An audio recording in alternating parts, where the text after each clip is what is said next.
નમસ્કાર દર્શક મિત્રો, શંખનાદ કાર્યક્રમમાં આપનું સ્વાગત છે। હું તમારો મિત્ર ઈશુદાન ગઢવી। મિત્રો, આજે ખૂબ અગત્યની ચર્ચા કરવી છે। ચર્ચા એટલા માટે પણ જરૂરી છે કે સૌથી અગત્યનું એ છે કે જે દેશ પોતાના યુવા શક્તિનો સદુપયોગ કરી શકતો હોય, દેશની પ્રગતિને કોઈ દુનિયાની કોઈ તાકાત રોકી નથી શકતી। આજે આપણો દેશ યુવાઓનો દેશ છે અને યુવાન હંમેશા ધગધગતી ધરા હોય છે અને એ ધરા જો સાચી રીતે શક્તિનો ઉપયોગ કરી અને લઈ જવામાં આવે ને તો સાહેબ 5 વર્ષમાં હિન્દુસ્તાનને વિશ્વનો નંબર 1 દેશ બનતા કોઈ રોકી ન શકે। પણ એના માટે વિઝન જોઈએ, એના માટે શક્તિ જોઈએ, એના માટે બ્લુ પ્રિન્ટ જોઈએ। આજે તમે વિચાર કરો, સૌથી મોટી તાકાત કોઈ હોય ને તો શિક્ષણમાં છે। સાહેબ, હું સામાન્ય ખેડૂત પરિવારમાંથી આવું છું। મારા બાપુજીએ મને ભણાવવા માટે થઈ રાત દિવસ એક કર્યા હતા।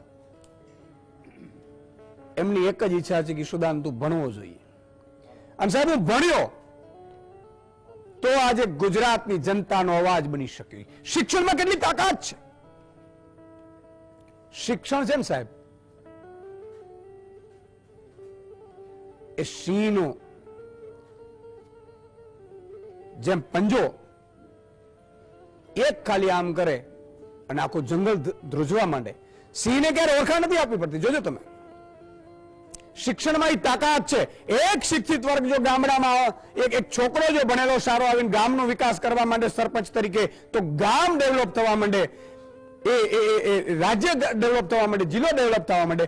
તમે વિચાર કરો, એક હાથી છે ને, આપણે બધા પશુઓ છે એને વંદન કરીએ, એની બધાને આપણી લાગણી હોય, પણ હાથી આવતો હોય ને તો તમે ને હું હાથી આમ કરવું પડે। એમાં પાડેલો હાથી હોય, પણ સાહેબ સિંહ આવતો હોય, હાથીએ મહાવત કેમ માંગવાનો હોય, પણ સિંહના કદમ પડે ને તો એ 5 કરોડની હવેલી હોય ને તો સિંહ એન્ટ્રી કરે ને એટલે હવેલીનો માલિક હવેલી છોડીને ભાગી જાય। હા, એ સિંહની તાકાત। તમે એમ એક માણસને, કવિરાજ કહે છે ને કે મનુષ્યને તમે ડરાવી ધમકાવીને એના 2 હાથ જોડાવી શકો, પણ સિંહના પંજાને તમે એમ ન જોડાવી શકો। તો સિંહની જેમ તાકાત હોય। જંગલમાં જોજો તમે, એ વ્યવસ્થિત રીતે આરામથી ફરતો હોય, જે સિંહની તાકાત છે ને શિક્ષણની તાકાત છે। એક દીકરો ગામડામાંથી ગયો અને ભણી ગણીને પાછો આવ્યો અને એમાં આસમાન જમીનનો ફરક થઈ જશે। કાં અધિકારી બનીને આવે તો વેલ એન્ડ ગુડ, પણ માની લો કે તમારે કાંઈ નથી બનતું, એટલે કહેવાનો મતલબ એ છે કે યુવા શક્તિની તાકાત એટલી છે। અને યુવા શક્તિને તમે જો એજ્યુકેશન લઈ અને આગળ વધારો અને માની લો કે એને દારૂના ધંધામાં ઉતારો તો, અને તમે ક્યાંય કોઈના ઇતિહાસ એવા સાંભળ્યા કે હા મારો બાપ બુટલેગર હતો, હા મારો બાપ છે ડ્રગ્સનો બહુ મોટો ધંધો કરતો હતો, કોઈ કહે છે? સાહેબ, ઇતિહાસે એના રચાતા હોય છે, એના લખાતા હોય છે કે જેમણે ગામ, જિલ્લો, તાલુકો કે પ્રદેશ કે રાજ્ય કે દેશ માટે કંઈક કર્યું હોય। અને યુવાનોનો દેશ છે સાહેબ। આજે આપણે ચિંતા શું છે ખબર છે? મોટા ભાગના યુવાઓ કાં તો એને કેનેડા જવું છે, ક્યાં એને અમેરિકા જવું છે, ક્યાં એને ઓસ્ટ્રેલિયા જવું છે। કેમ આપણો યુવા દેશ એમ નથી કે મારે ભારતમાં રહીને ભણવું છે, મારે ભારતમાં રહીને નોકરી કરવી છે, મારે ભારતમાં રહીને બિઝનેસ કરવો છે? શું કામ? આપણે એવી વ્યવસ્થા આપી નથી શક્યા સાહેબ। આ દુઃખની વાત છે। યુવા શક્તિ તરવરી આજે મોટા ભાગના, તમે જુઓ દુનિયામાં ટોપ લેવલ ઉપર તમે જોઈ લો, હિન્દુસ્તાનનો નાગરિક છે વિદેશો માટે। સીઈઓ કંપનીના જોઈ લો, તમે નાસામાં જોઈ લો, ટોપ વૈજ્ઞાનિકો જોઈ લો, બધા ભારતના છે। ભારત પાસે બુદ્ધિ શક્તિ છે, પણ એ આપણે રાખી નથી શકતા। શું કામ નથી રાખી શકતા? હું ગુજરાતની વાત કરું, કેટલા યુવાનો છે આમ તલાટીનું ફોર્મ ભરવા જાય ને, કેલારડી નું ફોર્મ ભરવા જાય ને, 12 લાખ એની પગારમાં કઈ હોતું નથી, છતાં 12 લાખ ફોર્મ ભરાય છે. પણ હાઈટની વાત જુઓ, છેલ્લા 9 વર્ષમાં 12 થી વધુ પરીક્ષાના પેપર લીક થયા, હું ભૂલતો ન હોતો, 12 થી વધુ. એમાં 2014 જીપીએસસી ચીફ ઓફિસર, તલાટીનું પરીક્ષાનું પેપર, ટાટ પરીક્ષાનું પેપર, મુખ્ય સેવિકાનું પરીક્ષાનું, નાયબ ચીટનીસની પરીક્ષાનો, એલઆરડી પરીક્ષાનો, બિન સચિવાલય કારકુન, હેડ ક્લાર્કની પરીક્ષા, વિદ્યુત સહાયકની પરીક્ષા, સબ એડિટર, વનરક્ષક, જુનિયર ક્લર્ક, ઘણા બધા, આટલા બધા પેપર લીક થયા. હવે પેપર લીક થાય છે, પેપરમાં ગડબડો થાય છે. જો આપણે એક વાત એ પણ છે કે જે તમને પીડા આપ્યું હોય, ગામમાં માની લો કે એવો લુખો કોઈ આવી જાય સરપંચ અને 2 લાફા મારી મારી અને મત લઈ જતો હોય વારે ખરે, આપણે છતાંય આપણે એને જ મત આપતા હોઈએ, તો એમાં લુખાનો વાંક નથી, વાંક ક્યાંક આપણો છે. ગઈકાલે જયારે વિડીયો જોયો મેં, ડુંગળીમાં સમાધિ લઈને ખેડૂત ઉભો છે મારો, ડુંગળીની સમાધિ લઈને. કેન્દ્ર સરકારે નિકાસ બંધ કરી, ડુંગળીના ભાવ તૂટી ગયા અને સમાધિ લઈને ઉભો છે. પણ ઈ ખેડૂત એના સગા સંબંધીઓ એકવાર નક્કી કરી લે કે કાંઈ વાંધો નહીં, તમારી પાસે એક જ દિવસ તાકાત હોય છે અને એ હોય છે મતદાનનો દિવસ. પણ ખેર, આજે જે મારે ચર્ચા કરી છે, કેવું છે ખબર છે? આજે જે પરીક્ષામાં લોલમદોલ થઈ છે, જેટકોની ભરતી હતી, હું થોડો ઘણો આમ તો મિસ્ટેક નહીં હોય લગભગ, મોટાભાઈ જરા ક્રોનોલોજી સમજો. જેટકોમાં વિદ્યુત સહાયક ઇલેક્ટ્રિક આસિસ્ટન્ટ તરીકેની ભરતી બહાર પડી. સાંભળજો, પહેલી પરીક્ષા આવે એટલે પોલ ટેસ્ટ ફિઝિકલ લેવાઈ ગઈ નવેમ્બર 2022માં, 25 માર્ક્સ. બીજી પરીક્ષા આવી, લેખિત પણ લેવાઈ ગઈ 9/9/2023. 1224 ની મેરિટ યાદી તૈયાર થઈ ગઈ, ડોક્યુમેન્ટ વેરિફિકેશન થઈ ગયું, મેડિકલ થઈ ગયું. 5 દિવસમાં ઓર્ડર હાથ આપવાની વાત હતી અને ઉમેદવારો હજી નક્કી કરે કે હા આજ. અને જયારે પાસ થયા એટલે સ્વાભાવિક છે એને પેંડા વેચ્યા હશે, કોઈએ નક્કી કર્યું હશે ખાસ માતાજી ભગવતી ઈશ્વરે જે ઈષ્ટદેવમાં માનતા હોય એમના મમ્મી પપ્પા ખુશ થયા હશે, ક્યાંક દીકરીને ત્યાં માગું નાખ્યું હશે, કોઈ દીકરીની સગાઈનું નક્કી થયું હશે, કેટલું ખુશી હોય સ્વાભાવિક છે. સાહેબ, જેને નોકરી નથી મળતી અને એને જયારે નોકરીનું આવતું હોય ને ત્યારે એ વ્યક્તિ સાહેબ 50 વર્ષ સુધી કે 40 વર્ષ સુધી કોઈ માતા પિતાને સંતાન ન થયું હોય અને જયારે દીકરા અને દીકરીનો જન્મ થાય ને જે ખુશી હોય ને એવી જ ખુશી મારા યુવાનને જયારે સરકારી પરીક્ષામાં પાસ થયા એ નંબરનો આવે ને ત્યારે એની ખુશી સમાતી નથી હોતી. પણ આ તો ગુજરાત સરકાર, ભાજપ સરકાર નોટિસ આવી કે હવે આ પરીક્ષા તમારી ગઈ, રદ થાય છે ને. મજા વાગી. યુવાનો વિચાર કર્યો કરવું શું. ગામડામાં માની લો કોઈ હોય એટલે એમ કે મારો દીકરો તો સરકારી પરીક્ષામાં પાસ થઈ ગયો છે, સગાઈનું નક્કી થઈ ગયું, ગોળદાણા ખવાઈ ગયા બાકી હોય, અને પછી એમ કે નાના મારો દીકરો તો એની પરીક્ષા રદ થઈ ગઈ. એટલે ગામડાનો જે દીકરીનો પિતા હોય એને ખબર હોય તો વાંધો નહીં, બાકી એમ જ વિચારે કે અત્યારથી જ સંબંધીઓ ખોટા નીકળ્યા. સરકારી પરીક્ષા એમ કે પાસ થઈ ગયો અને પછી આવું હોય કઈ ઝઘડા થાય કે ન થાય? પણ થાય. અને આ તો ભાઈ આવું ભોપાળું પહેલી વખત નથી આવ્યું, ઘણી વખત આવ્યું છે.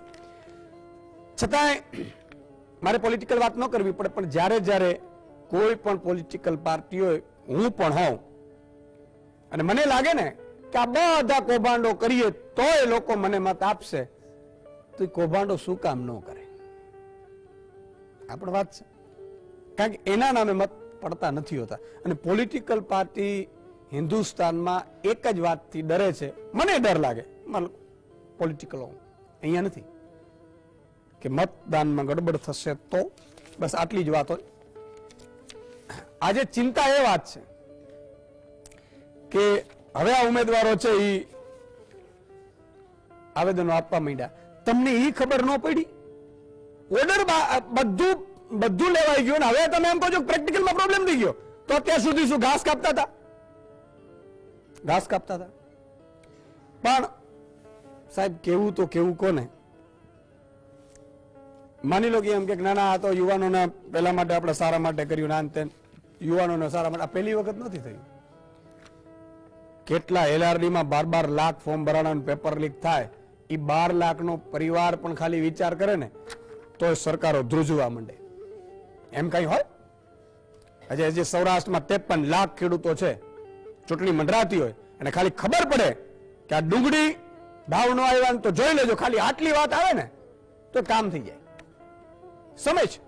પણ ખેર આ બધી વાતોની ચર્ચા કરવી છે. આપણી સાથે અત્યારે 4 મહાનુભાવો જોડાયા છે. યુવરાજસિંહ જાડેજા છે, વિદ્યાર્થી નેતા છે. ધીમનભાઈ પુરોહિત છે, વરિષ્ઠ પત્રકાર છે. ધર્મેશભાઈ ચૌહાણ છે, ઉમેદવાર છે. સંકેતભાઈ મકવાણા ઉમેદવાર છે. શરૂઆત યુવરાજસિંહજી મારે આપનાથી કરવી છે કે આ શું એમ આજે તમે માની લો કે આ બધું જોયું, યુવાનો બધા ટેન્શનમાં આવી ગયા, આ ભોપાળું છે શું?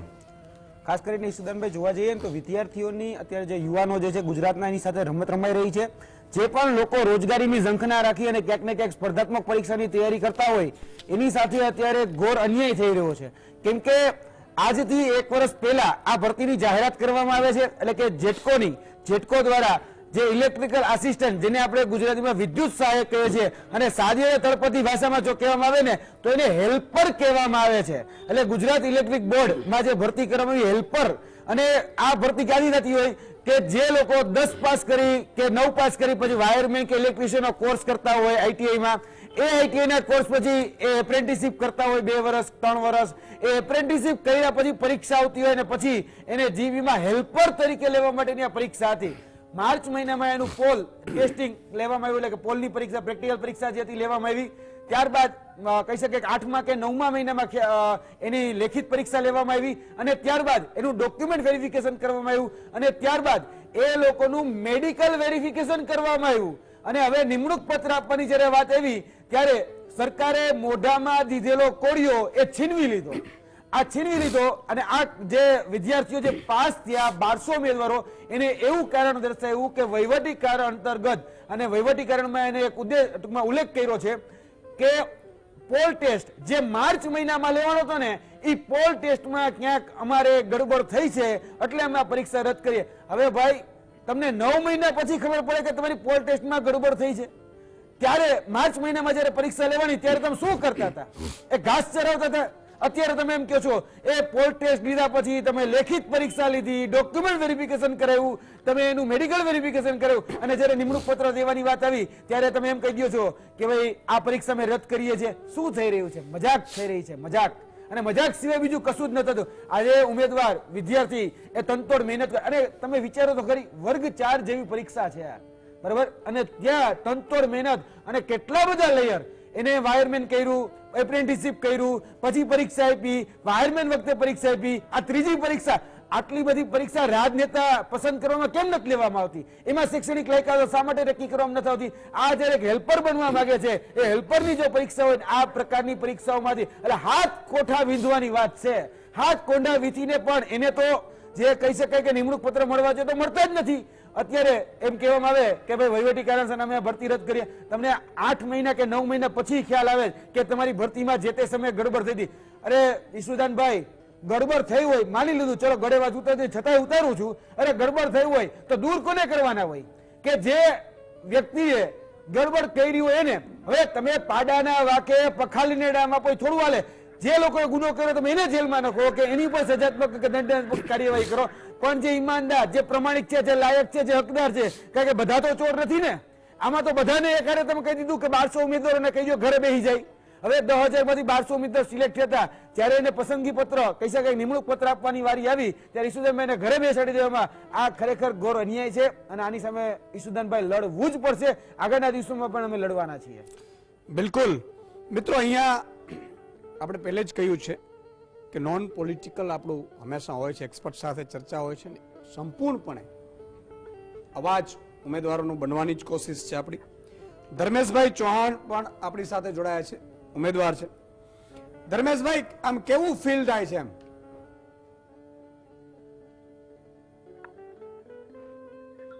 ફિલ્ડમાં તો સાહેબ અત્યારે એવું છે કે જે અત્યારે જે આ પરિપત્ર જે બહાર પાડ્યો છે જેટકો દ્વારા કે ભરતી પ્રક્રિયા અત્યારે રદ કરવામાં આવેલ છે, તો આ વસ્તુ આખી ખોટી છે. કે અમે જે અત્યારે 1 વર્ષ આમ જોયું તો અમે 3 વર્ષથી મહેનત કરી રહ્યા છીએ, તો 3 વર્ષથી અમે મહેનત કરી રહ્યા છીએ, તો એના માટે થઈને એની પાછળ જે આ વસ્તુ બની એ વસ્તુ ખોટી છે આખી. તમને શું લાગે છે એટલે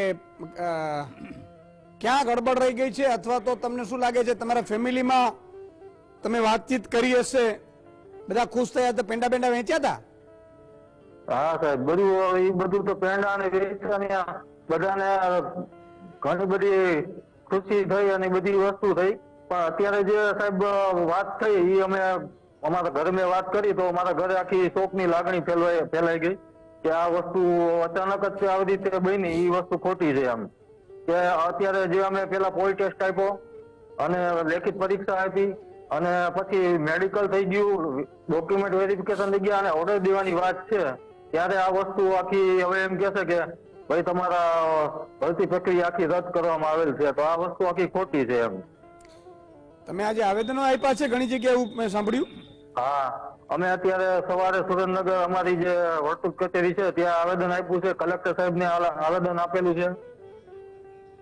ઓકે, સંકેતભાઈ પણ જે અલગ અલગ જે જેટલા જે ઝોનમાં છે બધા ત્યાં આવેદન કચેરી આપેલા છે અને જે તે કલેક્ટર શ્રી છે બધાને પણ આવેદન આપેલા છે. ઓકે, સંકેતભાઈ પણ આપણી સાથે જોડાયા છે, ઉમેદવાર છે.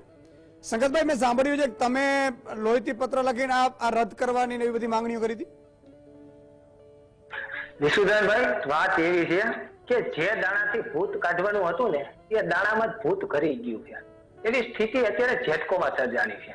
જે પોલ ટેસ્ટ જેટકો દ્વારા પરીક્ષાનું આયોજન થયેલ હતું એમાં તમામ જગ્યાએ હાથ અડાડવાનો હતો અને જુનાગઢની અંદર પગ મુકાયો.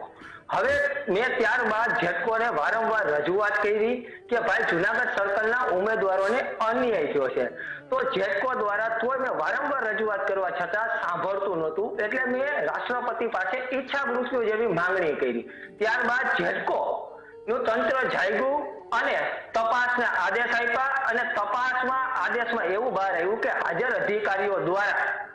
અધિકારીઓ દ્વારા મન કરત અને ઘરની ધોરાજી ચલાવીને પોલ ટેસ્ટ લીધો છે અને નિયમોનું ઉલ્લંઘન થયું છે. અને ત્યારબાદ થયું એવું ઈશુદાનભાઈ કે આ ગેરરીતિ, આ તમે જોવ કે જેટકોનો પરિપત્ર જોવ તમે, તેમાં સ્પષ્ટ લખ્યું છે કે ગેરરીતિ આચરી છે. ગેરરીતિ આચરનાર કોણ છે? જેટકોના અધિકારીઓ જ છે. મારી રજૂઆત બાદ જેટકોએ તપાસ કર્યું તો ખબર પડી કે નિયમ ભાઈ પગ મૂકવાનો હતો. હવે જે ઉમેદવારોનું અલોયમેન્ટ નીકળી ગયું છે એ ઉમેદવારો પણ ખોટા નથી ને હું પણ ખોટો નથી. ઉમેદવારો જે 1208 જણા હતા એ ઉમેદવારોને હાથ અડાડવાનું કીધું તો એ ઉમેદવારોએ હાથ અડાડ્યો ને મને પગ અડાડવાનું કીધું તો મેં પગ અડાડ્યો. કોઈ પણ ઉમેદવાર ખોટો હતો નહીં. મારી ભરતી પ્રક્રિયા સ્થગિત કરી અને તપાસ કરવાની માંગણી હતી. હવે જેટકોના અધિકારીઓ એવું જાહેર કરે છે કે ભાઈ નિયમ પગ અડાડવાનો હતો, તો ભાઈ 20 થી 25,000 કર્મચારીઓ હાથ અડાડી નોકરી કરી રહ્યા છે, હું તમે એને કાઢી મૂકશો? નિયમ પગ મૂકવાનો હતો તો તમે શું એને કાઢી મૂકશો? એટલે વાત એવી છે કે આ ભરતી પ્રક્રિયા માત્ર ને માત્ર તપાસ કરવાની હતી અને પગ મૂકવાનો હતો તો માંગણી એ હતી કે ભાઈ તમામ આખી પરીક્ષા રદ કરવાની નથી, માત્ર ને માત્ર પોલ ટેસ્ટ લેવામાં આવે. છોકરાઓ હેરાન થયા હતા, આની પેલા વડોદરા હેરાન થયા હતા, બધી જગ્યાએ હેરાન થયા હતા, છતાં જેટકોનું તંત્ર મને જવાબ નહોતું આપતું. અંતે મારે મુખ્યમંત્રીને લોહીથી આવેદન આપવું પડ્યું, ત્યારે આ તંત્ર જાગ્યું હતું. ઓકે સંકેતભાઈ. ધીમતભાઈ, જબરદસ્ત છે ને કહાની.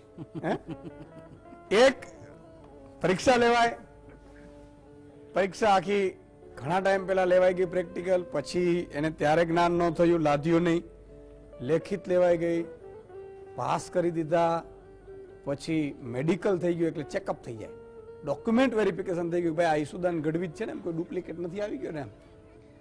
અને પછી શું સૂઈજું કે ભાઈ હવે જાઓ તમારા ઘરે,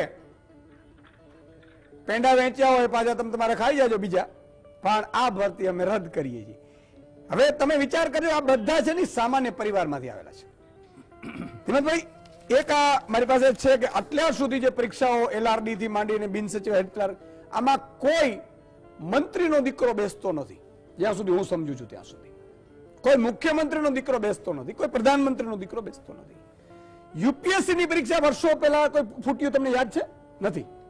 યુપીએસસી ની પરીક્ષા નથી ફૂટતી જ્યાં મંત્રીઓ, સગા સંબંધીઓ, એના દીકરાઓ બેસે છે, અને અમારા લાખો ખેડૂતો, ગરીબો, વંચિતો, રેકડી ચાલક, ઓટો ચાલક, સામાન્ય વેપારી, એના દીકરા જ્યારે પરીક્ષાઓ આપે ત્યારે તમે કાં તો પેપર લીક કરો, કાં તમે એમાં ગડબડ કાઢો, અને કાં પરીક્ષાઓ રદ કરો, અને છતાંય એમ કહેતા હોય કે આ તો ગજબનો અમે વિકાસ કરી રહ્યા છે. આ છે શું? આ મજાક ક્યાં હદ સુધી થશે?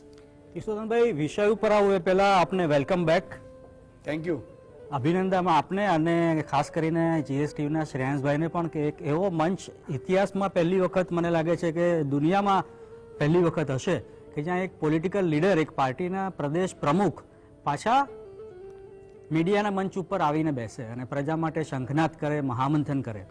એટલે એક અનોખા યજ્ઞમાં જોડાવાનો તમે અમને લોકોને પણ લાવો આપ્યો છે. આપના દર્શકો મિસ કરતા હતા, આપણે મારા જેવા પત્રકારો પણ મિસ કરતા હતા.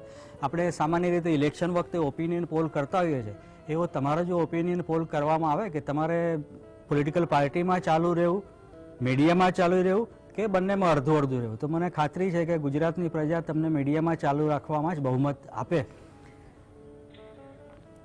ખેર, આનંદની વાત છે તમે પાછા આવ્યા છો. તમારા વિષયની વાત કરીએ તો આ જે સરકાર છે ઈસુદાનભાઈ, રેકોર્ડ તોડવામાં બહુ માને છે. બીજેપીના સર્વોચ્ચ નેતાથી માંડીને એના રાજ્યમાં જે મુખ્યમંત્રીઓ છે એ પણ લોકસભામાંથી, રાજ્યસભામાંથી 141 વિપક્ષી સાંસદોને તગેડી મૂકવા એ રેકોર્ડ છે, ભારતનો જ નહીં દુનિયાનો પણ.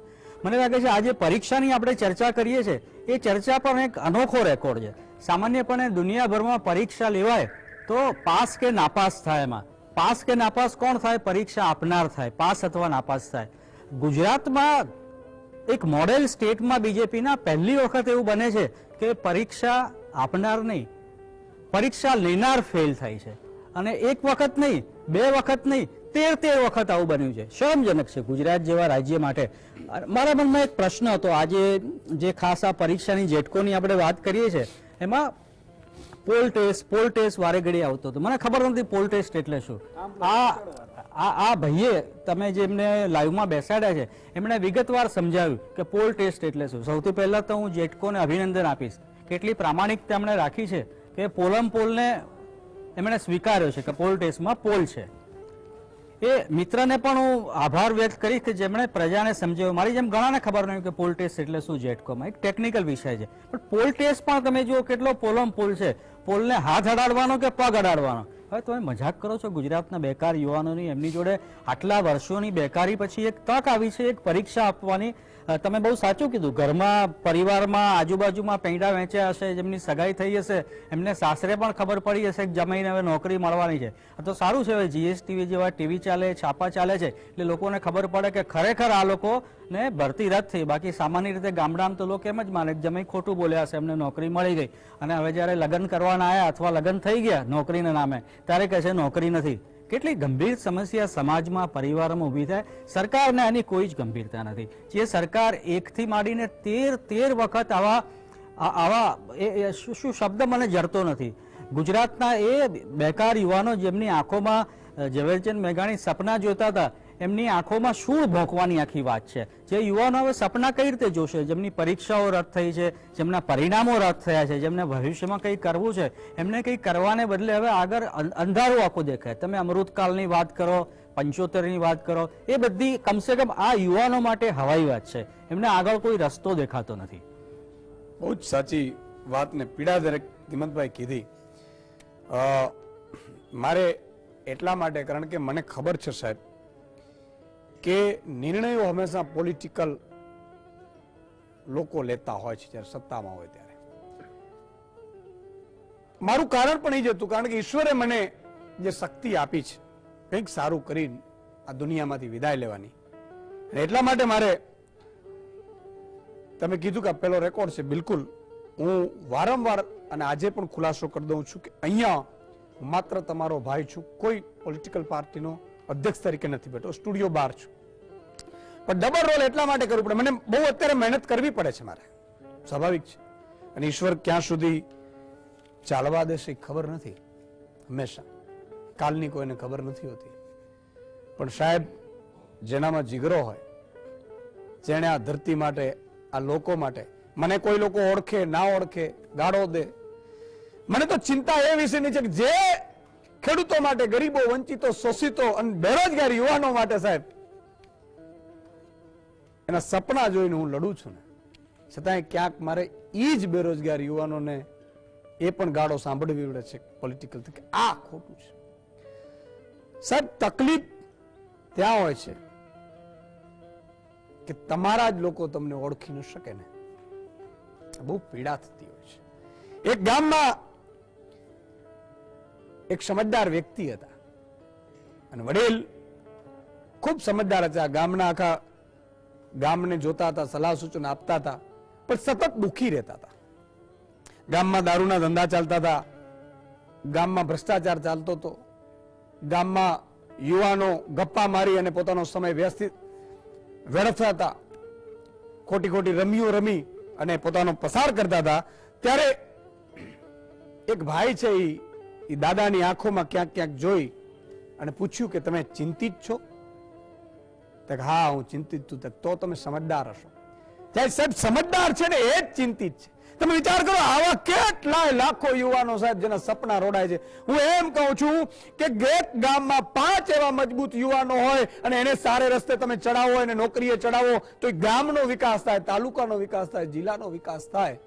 તો તમે વિચાર કરો આપણી પાસે કેવી યુવા ધન છે સાહેબ, કેવી યુવા શક્તિ છે, એનો આપણે ક્યાં શક્તિનો ઉપયોગ કરી શકીએ? આ કેવા નિરાશ થશે, અત્યારથી નિરાશ થશે. અને એટલા માટે મોટા ભાગે વિદેશમાં ભાગી જાય છે. જોજો તમે, હું તો વિદેશમાં જનારા વ્યક્તિઓને પણ કહું છું કે આપણો દેશ છે ભારત, ગુજરાત આપણું રાજ્ય છે સાહેબ. તમારે જાવું હોય, જો સુખી થવું તો બધા થશે, પણ આ દેશમાંથી સારા લોકો વયા જશે તો હજી ઘણું અશિક્ષિત લોકો છે સાહેબ, ગરીબો છે, વંચિત, એને કોઈને કાંઈ ખબર નથી સાહેબ. એને 2 ટકના ખાવાના ફાફા પડે છે એવી સ્થિતિ છે સાહેબ. ભારતમાં 80 કરોડ લોકોને અનાજ આપવું પડે છે જમવા માટે સાહેબ, રાશન. અને એ કદાચ કોઈ મંત્રી મુખ્યમંત્રી એ રાશનનો અનાજ ખાલી 8 દિવસ ખાઈ જાય ને તો આખી જિંદગી એનો ગુલામ બની જાય એવું અનાજ હોય છે સાહેબ. આ દેશને, આ રાજ્યને તમારે મારે ઉપર લઈ જવાનો છે. એક નાનકડા વિરામનો સમય થયો છે, ક્યાંય જતા નહીં. વિરામ બાદ મળીએ છીએ, ફોન લાઈન પણ ખોલીશું, મહાનુભાવોને પણ સાંભળીશું. વિરામ બાદ ક્યાંય જતા નહીં અને 5-25 મિત્રોને ફોન કરવાની જવાબદારી તમારી છે, કારણ કે તમે મારા પીઠબળ છો, તમે જેટલું સાહેબ આ યજ્ઞમાં, આ યજ્ઞ છે અને સંપૂર્ણપણે નિષ્પક્ષતાથી, ન્યુટ્રલતાથી લોકોનો અવાજ બનીને આપણે આ એક બીડું ઝડપ્યું છે. તો એમાં દીવડામાં ઘી હોમવાનું, તો દીવડાની જ્યોત જલતી રહેશે. અને સાહેબ સત્ય છે ને બહુ અઘરું હોય છે.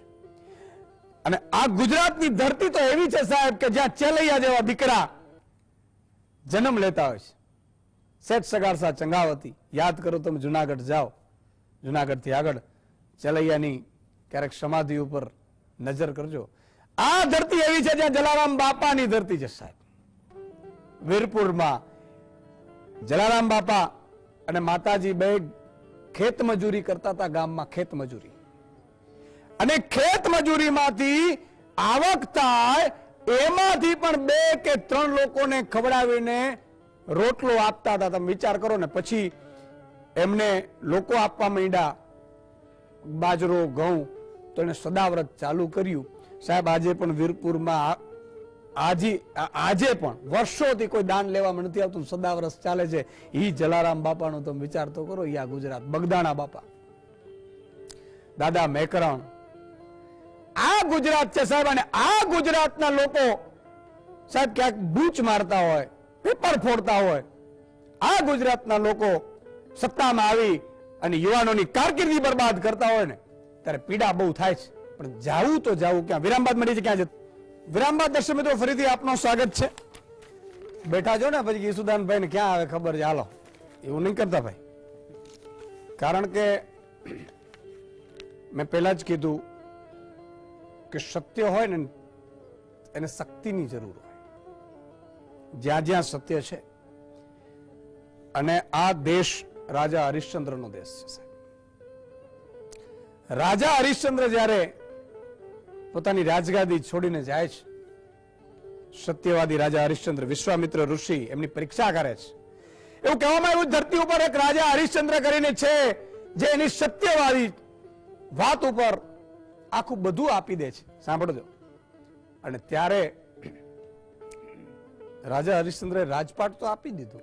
આ દેશ કેનું છે એની વાત કરું છું. કલિયુગ આવ્યો, થોડા ઘણા બુચસિયા વધી ગયા, બૂચ મારી જાય છે, એ વાત અલગ છે.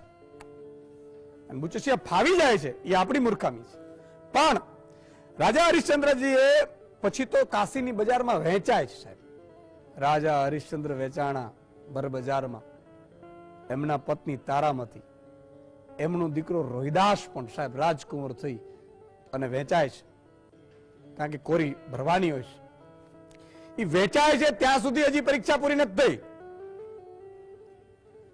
આ ધરતીના, ભારત દેશની ધરતીમાં સાહેબ કેટલું છે મજબૂત કે અહીંયા મહાભારત વાવો ને ગીતા નીકળે છે. ઈ આ ધરતી છે. અને રાજા હરિશ્ચંદ્રની પરીક્ષા ભગવાન ઓર લે છે. અને એમાં એ જલ્લાદ શમશાનના રખેવાળો હોય છે. અને શમશાનમાં એવો નિયમ છે કે કોઈ પણ મળદું આવે એટલે બાળવા માટે એના નાના ચૂકવવા પડે. એ સમયમાં એવું હતું. એમના પુત્રને, સાંભળજો, એમના પુત્ર રોહિદાસને એરું ડંસ થાય છે, મૃત્યુ પામે છે. તારામતી એના દીકરાને લઈને શમશાનમાં આવે છે. હવે જો રાજા હરિશ્ચંદ્રજી પોતાનો પુત્ર છે એમ માની અને જો અગ્નિ સંસ્કાર કરવા દે તો એને ખોટું કર્યું. કારણ કે એને દાન લીધો નહીં. તો એનું સત્ય પૂરું થઈ જાય, હારી જાય. સત્યવાદી રાજા હરિશ્ચંદ્ર નું સત્ય તૂટી જાય. અને જો ના લે તો સાહેબ દીકરો હતો, અને દીકરો મૃત્યુ, એની પત્ની એના દીકરા માટે લઈ અને એનું મળદું હાથમાં લઈને કહે છે, તોય સાહેબ આ રાજા હરિશ્ચંદ્રએ કીધું, તારામતી, તારા દુઃખમાં હું સહભાગી ચોક્કસ થાઉં છું, પણ મારું સત ચુકાશે નહીં સાહેબ. અને એ રાજા હરિશ્ચંદ્રની પેઢીઓમાં ભગવાન રામ અવતાર લેવું પડે સાહેબ. એ સત્યવાદી. તમે વિચાર કરો. અને આજે પોતાના દીકરા, પોતાના સગા સંબંધી, પોતાના કાકા મામાના પોયરાઓને લાગવગો સાથે ઘુસાડી દેતા આ બુચસિયાઓ આ ધરતીનું નહીં, તમારું મારું નહીં, આ મા ધરતીનું, ભારતીનું અપમાન કરી રહ્યા છે. એના ઉપર ચર્ચા આગળ વધારીએ. રમેશભાઈ ઉપલેટાથી છે. જી રમેશભાઈ, એક દર્શક મિત્ર લઈ લો. હાજી. હેલો. જી રમેશભાઈ, હા બોલો બોલો. હા હાજી રમેશભાઈ બોલો. હાલો ઈસુદાનભાઈ. હાજી. હા, અમારે કવાવલી સરકાર એમ કહેતી હતી કે અમે આમ કરશું, વરસાદ થયો હતી કે ફાયદો કરી દેવું, 10 વીઘાનું જીરું હતું. હા હાલો, અવાજ આવે? હા કહું, 10 વીઘાનું મારે જીરું હતું કે અમે વરસાદ થયો હતી કે લાભ દેવું, કોઈ વસ્તુ નથી દીધી, હાવ ફેલ થયું. બહુ જ સાચી વાત છે રમેશભાઈ. આ પીડા છે ગામની. સરકારે હંમેશા વિશ્વાસ અકબંધ રાખવું જોઈએ. તમે વચન આપો નહીં સાહેબ, અને વચન આપી દો ને પછી કદાચ ખોડિયામાંથી પ્રાણ જાય ને તો એ પૂરું કરવાની તાકાત રાખો ને તો વચન આપો. પણ તમારા જેવા કારણે સાચા રાજનેતાઓ મરી જાય છે. બધાને સરખા ગણે છે. હવે આ બધા એવા જ છે, સમજ્યા? સર્વેની વાત હતી, માવઠું પડ્યું હતું ધીમતભાઈ. સર્વેની વાત હતી, સર્વે 5 દિવસમાં થઈ જવું જોઈએ. અને 5 દિવસમાં જો તમારા અધિકારીઓ સર્વે ન કરી શકતા તો એ અધિકારીઓને ઘાસ આપવા માટે આપણે પગાર આપીએ છીએ. એ તાકાત હોવી જોઈએ તમારી. સર્વે થઈ જવું જોઈએ 5 દિવસમાં, નુકસાન હોય અને મારા ખેડૂતના ખાતામાં એક કટકી 1 રૂપિયાની થયા વગર ચૂકવાઈ જવું જોઈએ. પણ આ વ્યવસ્થાઓ ઊભી નથી કરી શક્યા. હકીકત છે. યુવરાજસિંહ, ફરીથી તમારી પાસે આવવા માંગુ છું. આ સિલસિલો ખૂબ લાંબો ચાલી રહ્યો છે. હવે આવામાં શું થઈ શકે, અથવા તો આ ક્યાં ગડબડો રહી જતી હશે? ખાસ કરીને ધીમંતભાઈ જે વાત કરી ને વાતથી આગળ વધારું ઈશુદાનભાઈ કે આ સરકાર છે ને રેકોર્ડ તોડવામાં માને છે અને જો પેપર લીકેજની વાત હોય તો અત્યાર સુધીમાં ગુજરાતમાં સ્પર્ધાત્મક પરીક્ષા હોય, બોર્ડ પરીક્ષા હોય કે પછી કોલેજની પરીક્ષા હોય, આપણે ભારત દેશમાં બીજા ક્રમાંકે છીએ. 24 પેપર લીક થયા છે, 24 પેપર લીક થયા છે. છતાં પણ કહી શકાય કે હજી સરકાર શેની રાહ જોઈ રહી છે? ઉર્જા પહેલા ક્રમે આવવાની. બરોબર છે, સાચી વાત છે તમારી ધીમંતભાઈ. બીજી વાત કરીએ કે આ એ જ ઉર્જા વિભાગની ભરતી છે કે 4 જાન્યુઆરી 2021 ના રોજ જેટકો દ્વારા જ આ પરીક્ષા જુનિયર એન્જિનિયરની લેવામાં આવી, જુનિયર આસિસ્ટન્ટની, ત્યારે પણ એમાં ઓનલાઈન સિસ્ટમેટિક સ્કેમ થયું હતું.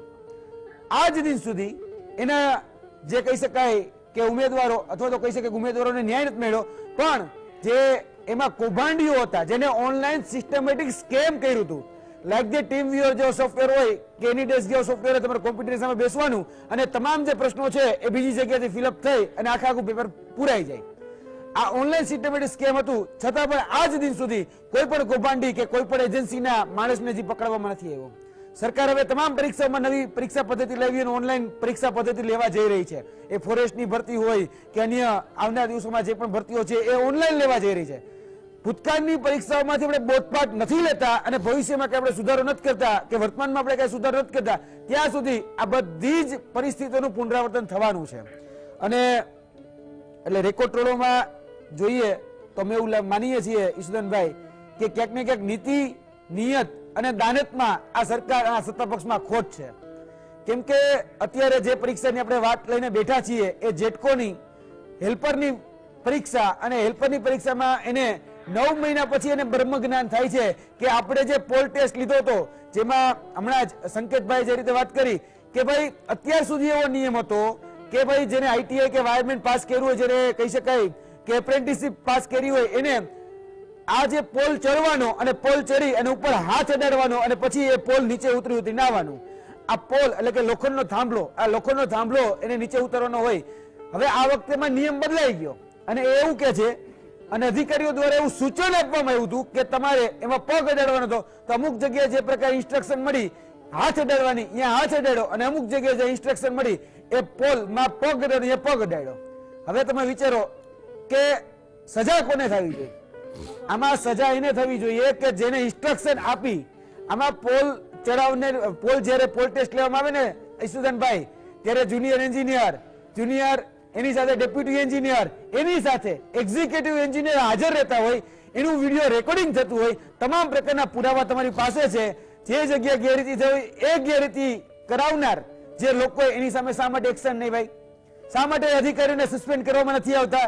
શા માટે અધિકારીઓને છાવરવામાં આવે? જેને ખોટી ગાઈડલાઈન આપી એ અધિકારીઓને સજા થવી જોઈએ. જે ઉમેદવારોએ જે પરીક્ષા આપી એ તો એની પોતા, જે અધિકારીઓ ગાઈડલાઈન આપી એ પ્રકારે પરીક્ષા આપી, એટલે ઉમેદવારોનો આમાં કોઈ વાંક જ નથી. વાંક છે એ ફક્ત ને ફક્ત અધિકારીઓનો છે. એ અધિકારીઓને સજા થવી જોઈએ અને અધિકારીઓને સસ્પેન્ડ કરવામાં આવે. પાડાના વાક્ય ક્યારે પખાલીને ડામ ન હોય. જે ચોર હોય અને જેને કીધું કે ભાઈ આ જગ્યા છીંડું પણ યા તને માલ મળશે કે મલાઈ મળશે, એને સજા કરો. એટલે જે ઉમેદવારો છે એ ઉમેદવારોનો આમાં ઈશુદાનભાઈ કોઈ વાંક નથી. જે જગ્યાએ જે પ્રકારે ઇન્સ્ટ્રક્શન આપવામાં આવી અને જે અધિકારીઓ ત્યાં હાજર હતા, જે પ્રકારે ગાઈડલાઈન આપી એ જ પ્રકારે ઉમેદવારો એમાં પરીક્ષા આપી છે. અને જ્યાં કહી શકાય કે પોલ હોય એનો ઉપર ક્લેમ્પ લગાવેલો હોય, એ પોલના ક્લેમ્પને હાથ અડાડી અને નીચે આવવાની ગાઈડલાઈન મળી, એ જ પ્રકારે ઉમેદવારોએ પરીક્ષા આપી છે. ઉમેદવારોમાં કોઈ વાત નથી. એટલે આમાં ચોક્કસપણે માનીએ છીએ કે ભાઈ જે જગ્યાએ ગેરરીતિ થઈ હોય તો માની લો કે ચલો પોલ ટેસ્ટમાં ગેરરીતિ થઈ તો તમે પોલ ટેસ્ટ બીજી વખત લ્યો. હવે શા માટે ભાઈ ઉમેદવારો લેખિત પરીક્ષા બીજી વખત આપે? શા માટે સમય અને કહી શકાય કે એની સાથે સાથે આર્થિક એ ભોગવવાનું એમને આવે? આ બધી જ પરીક્ષાઓના કૌભાંડમાં અંતે ઈશુદાનભાઈ પરીક્ષા રદ કરવામાં આવે છે ને તો વિદ્યાર્થીઓનો મરો થાય છે, યુવાનોનો મરો થાય છે અને પેટે પાટા બાંધીને આ બધી પરીક્ષાઓની તૈયારી કરતા હોય છે. અને તમે એક વાત બહુ અગાઉ સરસ કરી કે વિદ્યાર્થીઓ કે યુવાનો ગુજરાતનું એ અત્યારે દેશ છોડીને જઈ રહ્યું છે. પણ ઈશુદાનભાઈ છેલ્લા કુપોષણના આંકડા હોય તેની સાથે આત્મહત્યાના આંકડા તમે જોજો. અત્યારે ગુજરાતનો યુવાન એ દેશ નહીં પરંતુ દેહ છોડવામાં પણ આગળ છે અને અત્યારે દેહ છોડી રહ્યો છે. કેમ કે એ વિચારી રહ્યો છે ભાઈ આ જગ્યાએ કરવું શું. અત્યારે અધિકારીઓ પાસે જે છે અધિકારીઓ કોઈને સાંભળતા નથી, જે પદાધિકારીઓ છે, જે સત્તાધીશો છે એને સાંભળતા નથી. ઉર્જા મંત્રી પાસે જાય છે તો ઉર્જા મંત્રીને મળવાની ના પાડી દે છે. હવે જવું તો જવું ક્યાં? ચલો તમે મને કહો કે જવું ક્યાં? ન કોઈ પદાધિકારી સાંભળે, ન કોઈ અધિકારી સાંભળે, તમે ઉમેદવાર કરે તો કરે શું? બિલકુલ. હા, યસ યસ. સજા કોને કરવી જોઈએ? હું તો એના કરતા પણ આગળનો એક સવાલ તમને પૂછવા માંગુ છું. જે બુદ્ધિના બ્રહ્મચારીઓએ આ પોલ ટેસ્ટ આખો રદ કર્યો, એક મામૂલી વાતે કે હાથ અડાડ્યો કે પગ, તમે મને કહો કે હાથ અડાડે કે પગ, એમાંથી ટેસ્ટમાં ફરક શું પડે? અરે, સેટેલાઇટ બસ ફરક ન છોડવાનો, પડે. એક્ઝેક્ટલી સેટેલાઇટ છોડવાનો છે નહીં, થાંભલા ઉપર એ ચડ્યો માણસ એટલે એ હેલ્પર થવા માટે એ લાયક છે, કારણ કે એને ઉપર ચડતા આવડે છે રિપેરિંગ માટે. આપણે હવે સાહેબ ઉપર ચઢ્યા પછી એને હાથ અડાડ્યો, પગ અડાડ્યો, કાન અડાડ્યો કે નાક અડાડ્યું, એ અધિકારીઓની ભૂલ છે. તમારી વાત સાચી છે. શા માટે ઉમેદવારોને, એ ખરેખર તો અધિકારીઓને કોઈ સાધન આપ્યા વગર પોલ ઉપર ચડાવવો જોઈએ. ઉપર તમને ખબર પડે કઈ રીતે ઉપર ચડાય. આપણે બહુ ડિજિટલ ઇન્ડિયાની વાત કરીએ છીએ, આપણે એમ કહીએ વિશ્વગુરુ બનવાની વાત કરીએ છીએ, આપણે અમૃતકાળની વાત કરીએ છીએ. હવે ત્યાં આપણે કોઈને થાંભલા ચડાવવાના છે? અત્યારે આપણી પાસે ક્રેન છે કે બીજા એવા સંસાધનો છે હું કે જેના દ્વારા માનું કે માની લઈએ થાંભલા ચડવા ચડવા પડે. આપણે જો પાણી ભરાઈ જાય ત્યારે જોયું છે કે થાંભલા ચોક્કસ ઉપર હેલ્પર જ ચડવું પડે. ચોક્કસ પણ એ અધિકારીઓને, એ મંત્રીઓને કમસે કમ થાંભલા ચડવા જોઈએ, એટલે ખબર પડે કે જે લોકોએ આ પરીક્ષા આપી છે એમણે કેટલી મહેનત કરી છે. તમારી હાથ કે પગ અડાડવાની આ ક્ષુલ્લક વાતમાં કેટલા સપના નંદવાઈ જાય. બિલકુલ. પણ એક વાત હું યુવાનોને પણ કહું છું, મારે એક વસ્તુ બહુ જ નિષ્પક્ષતાથી હું અહીંયા વાત કરું છું અને વાત મૂકીશ. મારા માટે અહીંયા અત્યારે હું તમારા ભાઈ તરીકે કહું છું, કોઈએ આપઘાત કરવાની જરૂર નથી. આ ખોડિયામાં જ્યાં સુધી પ્રાણ છે ને, તમે સાથ આપો તોય ભલે, નહીં આપો તોય ભલે. કારણ કે મારી ઈચ્છા છે, ઈશ્વરે મને કામ સોંપ્યું છે કરવાની.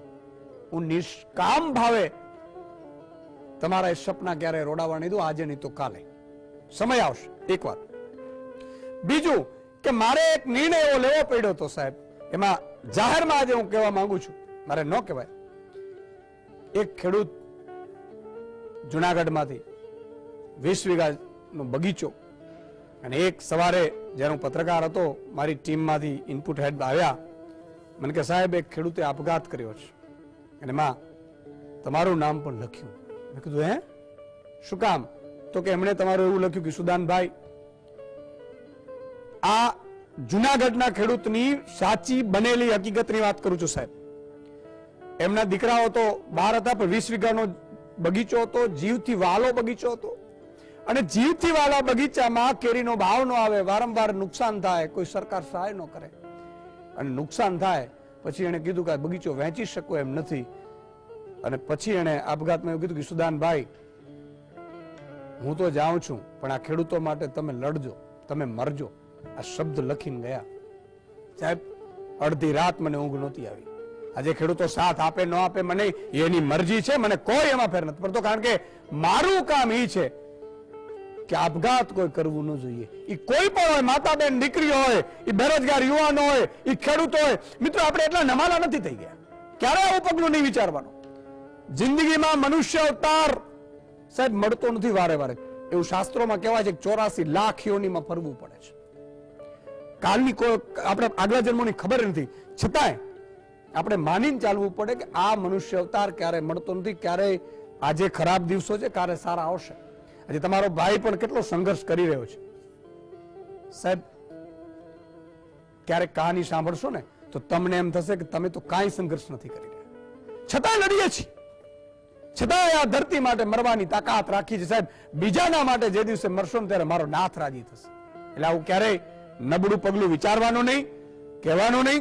હું તો આ સંકેતભાઈ પણ જે લેટર લખ્યું છે, બિલકુલ આવી મૃત્યુ, ઈચ્છા મૃત્યુ, અને શેનો ઈચ્છા મૃત્યુ સાહેબ? સરકારો તો આજે છે ને કાલે નથી, આ નેતાઓ આજે છે ને કાલે નથી. આ હિન્દુસ્તાનમાં મારો યુવા ત્યારે પણ રાજા હતો, આજે છે ને આવતીકાલે રહેવાનો છે. ભારતીબેન કરીને એક દર્શક મિત્ર જોડાયા છે. જી ભારતીબેન. હેલો. હાજી. હા બોલો સાહેબ. જી, શું તમે? હાજી. હા ઈશ્વરભાઈ વેલકમ. હાજી બોલો બોલો. ભારતી મુખી બોલો. હાજી બોલો બોલો. ભારતીબેન કેમ છો? તમે પણ ઉમેદવાર હતા? હા ઉમેદવાર તો નથી, પણ ઉમેદવારના સગા ખરા. હા હા હા, બોલો બોલો.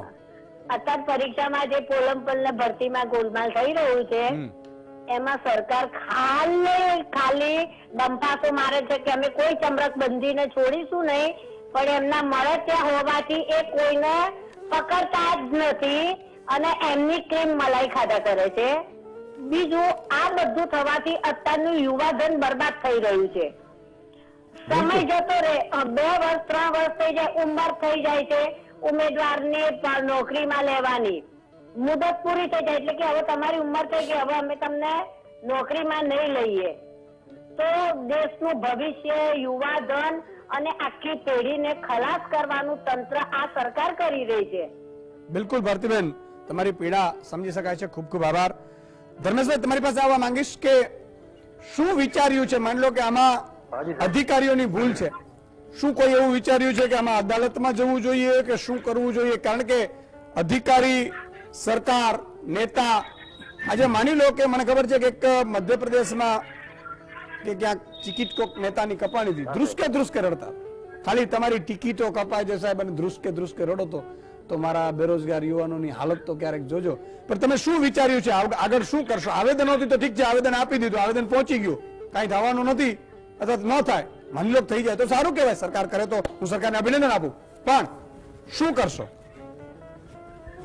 પહેલી વસ્તુ તો સાહેબ કે સરકારને હવે આ નિર્ણય તો પેલા પાછો ખેંચવો પડે, કેમ કે અમે 224 જણા છીએ ઉમેદવારો, કે ભાઈ જે જગ્યાએ ગેરરીતિ થઈ હોય કે જે જગ્યાએ તકલીફ પકડી હોય જે જિલ્લામાં તમે પોલ ટેસ્ટ કરાવો. બાકી જે અમે જે 224 જણા જે છીએ અમે સાહેબ, કે ભાઈ અમે જે પોલ ટેસ્ટ આપ્યો, લેખિત પરીક્ષા આપી, મેડિકલ થઈ ગયું છે, ખાલી એક જોઈનિંગ ઓર્ડર ની વાત છે, તો અમને હવે અમારી નોકરી, અમારો જે હક છે એ અમને આપી દેવો જોઈએ સરકારે. માની લો કે ન આપે સરકાર, તો માની લો કે સાંભળે નહીં, ભાઈ નથી સાંભળવું, મને તો મને કઈ જરૂર નથી, તો પછી ઉગ્ર આંદોલન કરવાની અમારો 224 આંદોલન તો ઉમેદવાર છે. સરકાર પાસે પોલીસ ખૂબ છે, ચાલો આંદોલન તો 1200 લોકો છે, 1200 ને એને પરિવારને ડિટેન કરી લેશે, ઉપાડી લેશે, તો આગળ તો પછી અમે બીજી કાર્યવાહી કરશું. બધા 224 ઉમેદવાર જે કઈ એ નિર્ણય લે કે અમે યુવરાજથી તમે આપણે આગળ વધવાનું છે પછી તો હવે. બિલકુલ ધર્મેશભાઈ. દિલીપભાઈ, એક વાત સમજવા જેવી છે કે નવનિર્માણને આંદોલનને 50 વર્ષ થાય, એના ઉપર સ્પેશિયલ મારી કરવાની ગણતરી છે, લોકોને ખબર પડે. પણ માની લો કે અત્યારે પોલીસ છે, કોઈ આંદોલન કરે એટલે પોલીસ ઢસડીને લઈ જાય. ખરેખર પોલીસનું કામ એ છે કે સુરક્ષા આપવાનું. અત્યારે બેફામ હત્યાઓ થાય છે, અપહરણો થાય છે, બરાબર છે, માતાબેન દીકરીઓના અપહરણો થાય છે, હમણાં આંકડા આવ્યા ચોંકાવનારા છે. પણ પોલીસ મોટા ભાગે આવા ઉમેદવારો હોય, એ જ્ઞાન સહાયક વાળા હોય કે કોઈ પણ, એને ઉપાડવામાં, એને પૂરવામાં, એને ધમકાવવામાં, એમાં જ રોકાયેલી રહેતી હોય છે. ગજબનો કહેવાય. ગજબ એટલે બહુ વિચિત્ર પરિસ્થિતિ તમે જુઓ ગુજરાતમાં અને હવે દેશમાં પણ છેલ્લા ઘણા વર્ષોથી જોવા મળે છે, પહેલા ક્યારે નથી. તમે નવનિર્માણને સારું થયું યાદ કર્યું. નવનિર્માણ ગુજરાતમાં નહીં સુદાનભાઈ, ભારતનું પહેલું એવું આંદોલન હતું કે જેમાં વિદ્યાર્થીઓએ, યુવાનોએ ભેગા થઈને આંદોલન કરી એક ચૂંટાયેલી સરકારને ઉથલાવી હોય. બીજો કોઈ પ્રસંગ ભારતના ઇતિહાસમાં જડતો નથી. અને નવનિર્માણમાંથી પ્રેરણા લઈને જયપ્રકાશ નારાયણે દેશભરમાં આંદોલન કર્યું. અને જે આપણે જોયું 75 પછી આંદોલન દિલ્હીમાં થયું ઇન્દિરા ગાંધીની સરકાર સામે અને મોરારજી દેસાઈની સરકાર આવી. એના મૂળમાં જયપ્રકાશ નારાયણ કરતા પણ ગુજરાતનું નવનિર્માણ આંદોલન હતું. એક મને લાગે સુવર્ણ યુગ હતો કે આંદોલન કરી શકાતું હતું મોંઘવારી સામે, નાગમતી સરકાર સામે, પ્રશ્નોને લઈને. આજે ગંભીર પરિસ્થિતિ એવી છે કે તમે આંદોલન નથી કરી શકતા. તમે મને બતાવો કે ધરણા ઉપર બેસવું હોય તો તમારે પોલીસની મંજૂરી માંગવી પડે ને પોલીસ સ્વાભાવિક છે કે મંજૂરી ના આપે. અમે જ્યારે શરૂઆતમાં પત્રકારત્વમાં હતો ત્યારે નિયમિત જોતા હતા કે ઇન્કમટેક્સ, અમદાવાદમાં ઇન્કમટેક્સ સર્કલ ઉપર ગાંધીજીનું બાવલું છે, ત્યાં કોક ને કોક ધરણા પ્રદર્શન ચાલતા જ હોય ને સામેના ફૂટપાથ ઉપર લોકો ઉપવાસ ઉપર બેઠા. તો મને બતાવો છેલ્લા 20 વર્ષમાં તમે એક દ્રશ્ય જોયું ગાંધીજીના બાવલા પાસે, ક્યાંય તમને આંદોલન ઉપવાસ ના કરવા દે. ગાંધીનગરમાં તમે સત્યાગ્રહ છાવણીએ તમારા પ્રશ્નો લઈને બેસો તો પોલીસ આવીને બરાબર દંડાવાળી કરે, ઠોકીને પકડીને તમને એવી જગ્યાએ લઈને છોડી જાય ત્યાંથી પાછા આવતા તમને નાવને જે પાણી આવી જાય. ટૂંકમાં આંદોલન સુદ્ધા નથી કરી શકાતું. આપણે સપોર્ટ નથી કરતા આંદોલનને. અથવા પાર્લામેન્ટમાં હમણાં જે 2 યુવાનો કૂદી પડે એને પણ સપોર્ટ નથી કરતા. આપણે કોઈ સપોર્ટ કરી ના શકે આ પ્રકારની પ્રવૃત્તિને. પણ તમે કહો કે એ યુવાન જાય ક્યાં? તમે એને સડક પર આંદોલન નથી કરવા દેતા, સૂત્રો નથી પોકારવા દેતા, ઉપવાસ ઉપર નથી બેસવા દેતા, તો એનો ઉભરો ઠાલવે ક્યાં? આજે ધર્મેશભાઈએ વાત કરી કે એમના જે લોકોને આ પ્રશ્નનો સામનો કરવો પડે છે આ સમસ્યામાં જેટકોની, એ લોકો જાય કે એમને આંદોલન કરવા જશે તો પોલીસ પકડીને લઈ લેશે. કમસે કમ લોકશાહીમાં એમને અવાજ રજૂ કરવાનો તો અધિકાર ખરો કે નહીં? એ અધિકાર પણ હવે છીનવાઈ ગયો છે. નવનિર્માણની તમે વાત કરો તો એ વખતે પોલીસોએ કેટલા બધા અત્યાચારો કરેલા, કેટલા બધા ગોળી મારીને કેટલા બધા યુવાનોને પોલીસની ગોળીઓથી મરણને શરણ થયેલા. આમ છતાં યુવાનો આંદોલન કરી શકતા હતા, એ મોટી વાત હતી. આજે ક્યાંય તમે જુઓ યુવાનો, વિદ્યાર્થીઓ, મહિલાઓ લો કે જે આવા બેકાર યુવાનો છે એ લોકોને આંદોલન સુદ્ધા કરવાની લોકશાહીમાં કોઈ તક નથી. સંકેતભાઈ, જોકે આંદોલનને આપણે પણ એવું કહીએ છીએ કે ભાઈ એક હંમેશા એ સરકારની સંપત્તિને નુકસાન ન પહોંચે એવું જ કોઈ પણ હોવું જોઈએ એવું હું પણ માનું છું. કારણ કે સરકારની સંપત્તિ આપણી સંપત્તિ છે અને એનો એમ છે એ હંમેશા સારો હોવો જોઈએ, સારા મુદ્દાને લઈને. સંકેતભાઈ, તમને શું લાગે છે, શું આમાંથી રસ્તો કાઢવો જોઈએ? તમે તો લેટર લખ્યો, પેલા લોકોએ કહ્યું હા બરોબર છે, અને 1224 જેટલા યુવાનો, એના હજારો પરિવારો સપના ફટ કરતા ઉડી ગયા. યશુદાનભાઈ, તમે જે યુવાનોની વાત કરો છો, એક લોકગીત હતું કે યુવા ધારે તો સૃષ્ટિ સજાવે. પણ તમે વાત કરી કે ઈચ્છા મૃત્યુ જેવી તમે માંગણી કરી. ઈચ્છા મૃત્યુની માંગણી મારે મજબૂરીમાં કરવા પડી કે જેટકોનું તંત્ર સાંભળતું નહોતું કઈ, એટલા માટે મારે એને જગાડવા માટે ઈચ્છા મૃત્યુ જેવી વાત કરવી પડી. આજનો યુવાન બેરોજગાર અને સિસ્ટમથી હતાશ છે. તમે જોવો તો માસ્ટર ડિગ્રી ગ્રેજ્યુએટ ઉમેદવાર આજે ક્લાસ 4 ની ભરતી માટે આજ વલખા મારી રહ્યો છે. ઈશુદાનભાઈ, બીજી વાત એ કહેવા માંગુ છું કે તમે કહો છો કે ડબલ રોલ તમે નહીં, અમે પણ ભજવી રહ્યા છીએ. આજનો યુવાન ડબલ રોલ એટલે કે આજે તમે જો તો કાળી મજૂરીએ જઈ રહ્યો છે, જે ગ્રેજ્યુએટ યુવાન છે, માસ્ટર ડિગ્રી ધરાવનાર યુવાન છે, અને આવી પરીક્ષાઓ રદ થાય તો ઘરમાં જતા સંકોચ અનુભવે છે કે કહે છે કે મારા છોકરાનો વારો આવી ગયો છે, મારા ભાઈનો વારો આવી ગયો છે, મારા પતિનો વારો આવી ગયો છે. આજે એની સામે આ છોકરાઓ હસતા મોઢે જાય છે કે તમે દુઃખી ન થતા, મને કાંઈ આનાથી હતાશ નથી. આજે યુવાનો શું કરી બેઠે એનું કઈ નક્કી નથી. એટલે છોકરાઓ, પરિવારને પણ ચિંતા છે. એટલે આજે યુવાનો હસતા મોઢા રાખે છે કે મારા મમ્મી પપ્પા કાળી મજૂરીએ જાય છે, એને કઈ દુઃખ ન પહોંચે, મારો છોકરો ખુશ છે. પણ અમે પણ ડબલ રોલ ભજી રહ્યા છે. ને આજે જે યુવરાજભાઈએ જે વાત કરી દોહરાવવા માંગુ છું, યુવરાજભાઈની વાતનું પૂરેપૂરું સમર્થન કરું છું કે ભાઈ માત્ર ને માત્ર પોલ ટેસ્ટ જ પાછી લેવાની વાત હતી, બરાબર છે? તો પોલ ટેસ્ટ માત્ર લેવામાં આવે, પરીક્ષા આખી લેવાની વાત જ નથી. અને બીજી વાત જે સાથી બેઠા છે તેમને વાત કરી કે હાથ અડાડવાની ને પગ અડાડવાની. યુવાન એટલો બેરોજગાર છે ને યશુદાનભાઈ કે યુવાનને એમ કહે ઘરેથી તમારે જમ્યા વિના ચાલીને પોલ ટેસ્ટ લેવો છે તો નોકરી માટે ઘરેથી ચાલીને પણ પોલ ટેસ્ટ દેવા જાય એવી છે. ઓકે, યુવરાજભાઈ. ખાસ કરીને ઈશુદાનભાઈ, કહેવામાં આવે કે આંદોલનની વાત આવી, કારણ કે નવનિર્માણની વાત આવી, તો મારે એક વાત કહેવાની કે લોકશાહીમાં છે ને ટૂંકમાં જોવા જઈએ તો લોકશાહીનો પ્રાણ એ આંદોલન છે. જ્યારે કોઈ પણ જગ્યાએ અવાજ દબાઈ ગયો હોય, જોવા જઈએ તો શોષિત હોય, વંચિત હોય, ગરીબ હોય, જ્યારે અવાજ દબાતો હોય ને ત્યારે એ મજબૂર વશ થઈ અને આંદોલન કરતો હોય છે.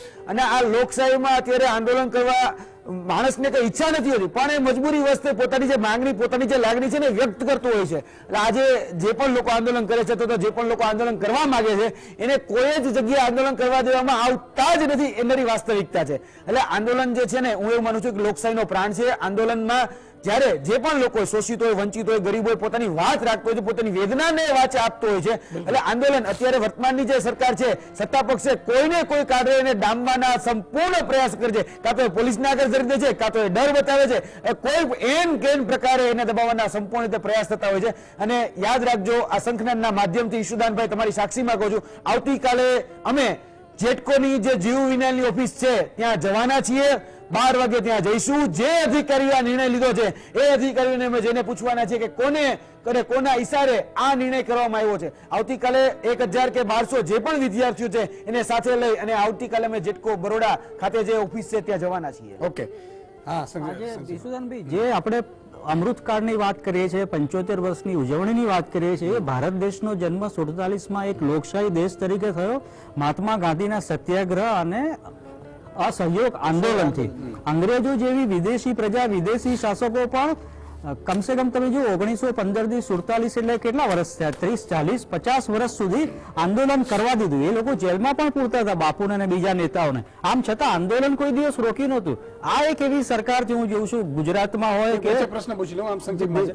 માની લો કે અહીંયા ભાજપની સરકાર ના હોય, જેમ રાજસ્થાનમાં પેપર ફૂટ્યું અને ભાજપ એગ્રેસિવ થયું, માની લો કે અહીંયા ભાજપની સરકાર ને આટલા પેપર ફૂટત તો સરકાર ગેરજાત, સરકારે ઘેર જવું પડત.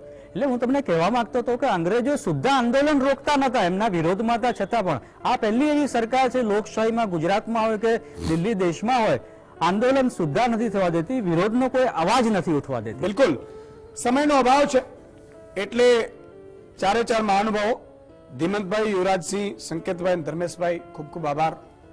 આશા રાખું છું કે કંઈક સારા નિર્ણયો આવે. આ જેટકો કંપનીની મારી પાસે પણ ખૂબ ફરિયાદો આવે છે, મરજી પડે એના થાંભલા, ખેતરમાં થાંભલા નાખી દે વીજળીના, અને માની લો કે ન માને એટલે પોલીસને કહી દે કે જાઓ, અને પોલીસ એસપી છે જેમ આતંકવાદીઓ એમ ખેડૂતના ખેતરમાં આવે, ઉભા પાકને જેસીબીઓથી ઉખડતું, ખેડૂત રડતો, અને છતાંય કારણ કે કંપની સરકારી છે ન કરાય એમ કરીને કરે છે. ન કરો. મારે આ અધિકારી, નેતા અને જવાબદાર લોકો હોય ને એને એક વાત કહેવી છે કે સાહેબ જીવો એવી રીતે, કાલની તમારો છેલ્લો દિવસ છે, કાલની છેલ્લી તારીખ છે, એક વાર તમે ડાયરીમાં લખજો. ક્યારેક ક્યારેક મને પણ હું થાકી જાઉં ને કે કોના માટે કરું છું એમ, ત્યારે હું ડાયરી મારીમાં લખેલું હોય છે કે આવતીકાલનો આજે ઈસુદાન ગઢવીનો છેલ્લો દિવસ છે, અને આંખ બંધ કરેલો ફોટો એ મારો મેં પાડીને રાખ્યો છે. જોઉં ત્યારે મને ફરીથી જોમ ચડે કે મરવું ભલે હોય, કાલે મૃત્યુ આવતો ને તો આજે ભલે આવે, પણ આ જનતા માટે જ્યાં સુધી લડીને નહીં જઈએ, જ્યાં સુધી એના પ્રશ્નો ઉકેલી નહીં લઈએ ને, ત્યાં સુધી કંઈક કરવું છે. તો મારે એ કહેવું છે અધિકારીઓને, જવાબદાર અધિકારીઓને, મંત્રીઓને, મુખ્યમંત્રીને, પ્રધાનમંત્રીને કે તમે કાલનો તમારો છેલ્લો દિવસ છે, આજે રાતમાં જે કરવાનું હોય સારું કરી જાઓ અને પછી જીવો સાહેબ, તમને મજા આવશે. તમને તમારી સરકારો મુબારક, તમને તમારી ચૂંટણીઓ મુબારક, તમને તમારા મતદારો મુબારક, તમને તમારા કાર્યકરો મુબારક. બરાબર છે? કારણ કે આ સ્ટેજ નથી મારું, મારે નિષ્પક્ષતા કરવી છે. અને તમને ભલે લોકો મત આપે છે, તમે ખેડૂતોને ભાવ નથી આપતા, ખેડૂતોને ડુંગળીના ભાવ નથી આપતા, ખેડૂતોને પાક વીમો નથી આપતા, છતાં ખેડૂતો તમને ખોબલે ખોબલે મત આપે છે, મુબારક છે, કોઈ વાંધો નથી. તમારી કળા હશે કઈ.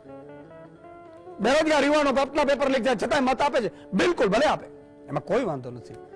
પણ ક્યારેક ઈશ્વરને સાક્ષી રાખીને એક આંખો મીચેલો ફોટો તમે સુતાઓ, અને છેલ્લે જેમ ફોટો પાડે ને આપણે મૃત્યુ પછી, એ ફોટો સાહેબ રાખી કોઈ મંત્રી, મુખ્યમંત્રી એમ થાય ને, એક વાર તમે સાંભળીને, અને કાં તો તમે રાત્રે 12 વાગે ઉઠી અને કહેજો કે આવતીકાલ સવારે 8 વાગે મારે આ દુનિયામાંથી વિદાય લેવાની છે, આ જેટલું કરવાનું છે કામ કરી દઉં, અને પછી જોજો તમારા કામ થાય છે, આમ કામ થાય. જય હિન્દ, જય ભારત.